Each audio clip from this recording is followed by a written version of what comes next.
So my American artist is Miles Davis, and I titled it Transcendence of Ingenuity, which is very important because ingenuity is what Davis represented in the music industry. And so I'll get into that later on, and just something to think about. So a little history. At the age of 11, he acquired his first trumpet.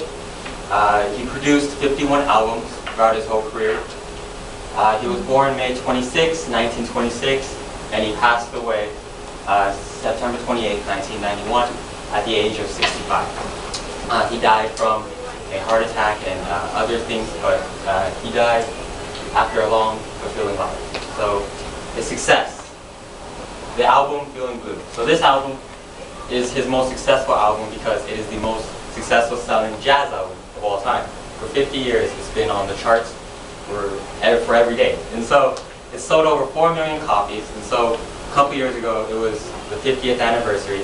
And then they estimated, so every day since it's been released, it's sold about 4,000 albums. And that's crazy, considering how popular jazz is. It's a popular art, but it's not as popular as some of them out there. And so this just shows how inspirational and genius that Miles Davis was. And so some of the genres that he played in, which defines him as a different kind of musician than the rest, are pop, Latin, funk, salsa, swing, bebop, hard bop, jazz, fusion, R&B, hip hop, and most importantly, cool jazz. This makes him different than most artists because, like Charlie Parker or Frank Sinatra, they stuck to one genre of their time, right? And so, no offense to them, but this shows Miles Davis's ingenuity in the sense where he didn't let his standards of his time define the musician he was. And that was his whole persona, that was his character, that was his charisma, and that was his attitude toward life in general. He didn't let one genre dictate his whole playing career. And so he started movements such as fusion, as Alan said earlier, where it's taking an instrument and adding some electronic sounds to it. And you can hear it today in modern music in like Daft Punk or M16, or anytime you hear a pop song with instrumental backgrounds. Miles Davis started doing that way before anyone knew what he was doing. And then also he was a pioneer with Dizzy Gillespie and Charlie Parker in bop and more importantly in hard bop. And so cool jazz, which he's most commonly known for, and because of his album Feeling Blue, is something he started early in the after World War II. And it was a slow, melodic, or fast, and just calming sound. And that was what Miles Davis emphasized. And so another success was he embodied all that was cool. And Jonah explained yesterday how Frank Sinatra was cool about his swagger, his look, and how all the ladies loved him. Well, Miles Davis was cool in the sense where he was a badass cool.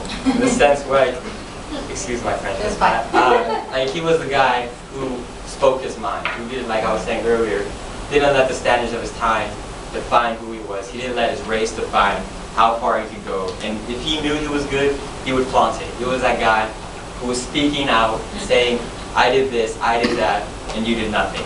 Like, that's the kind of guy he was. He inspired, you know how musicians nowadays like to act all tough or cool? Miles Davis started that too. He started that whole charisma of not caring. Some of the struggles he went through was, Alan mentioned this as well, heroin addiction. Like many musicians of his time, he suffered through 5 years of being addicted to heroin, but in 1952, he was able to overcome it, and heroin never became a problem again. Racism. He was born in East St. Louis, which was a very racist city during his time, and also he was growing up throughout the civil rights movement, and so he had to overcome the struggles of being an African American. But due to his mentality, he didn't let that define him. He just kept pursuing. And finally, in 1972, he was in a major car crash where both of his legs were broken. After that, he wasn't able to stand properly for a long time. It just affected the way how he performed. If you notice, later on, there's a stool where in some of the images I'll show you, and he's just sitting on it playing his trumpet, and that's because he would always have hip problems and everything like that. But he was able to overcome that as well. And so the legend. What is cool? And so I mentioned this earlier. It's someone who doesn't care what you think. Someone who does what he wants. And someone who expands on an idea and completely creates a whole new one based off that. What is the image of cool? And well, some examples of the image of cool are, so this is Davis in the 50s.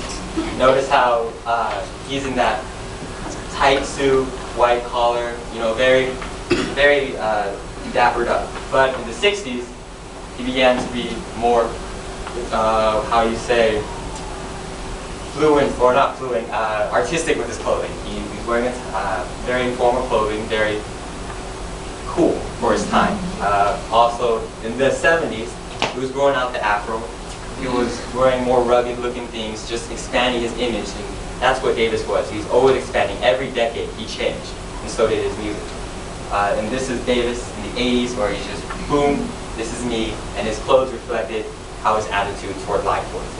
This is me, look at me, look how good I am.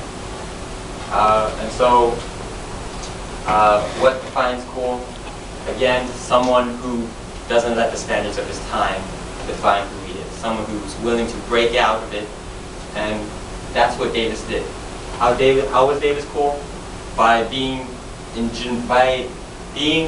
genius in his own respect, by adding technology into his instruments, by not letting one standard define who he was, by playing in salsa, bebop, jazz, pop, funk. He didn't let others tell him what to do. And so that's how Davis was cool, and that's how his legend as being this trumpet player who didn't let other people tell him what to do. His instrumental playing, it wasn't as good as some of the musicians, but his attitude and the things that he did, his ingenuity, is what made him a legend.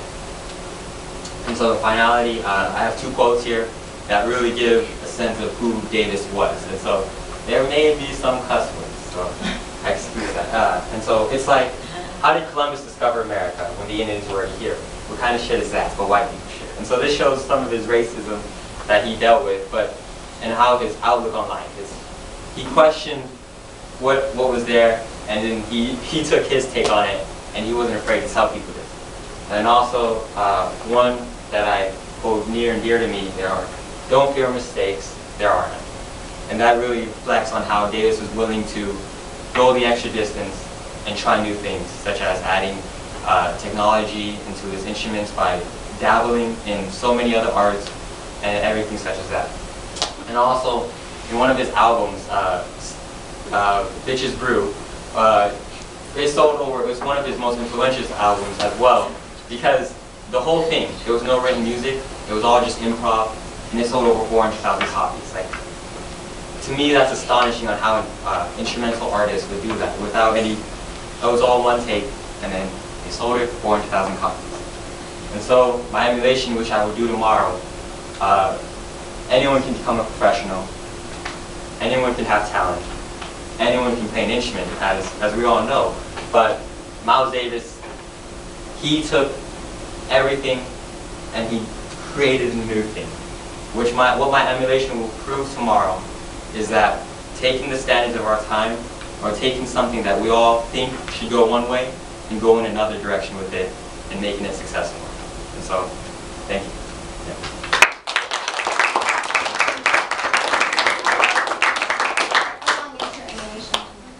How much time do I have? Right now you're at 8:45. Well, 8:30.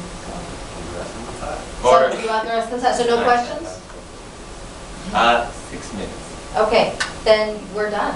Okay. You don't have time for questions. Okay. But you can certainly, I'm sure people can ask you questions and you'd be happy to answer them like after class, right? Yeah. All right, thank you very much.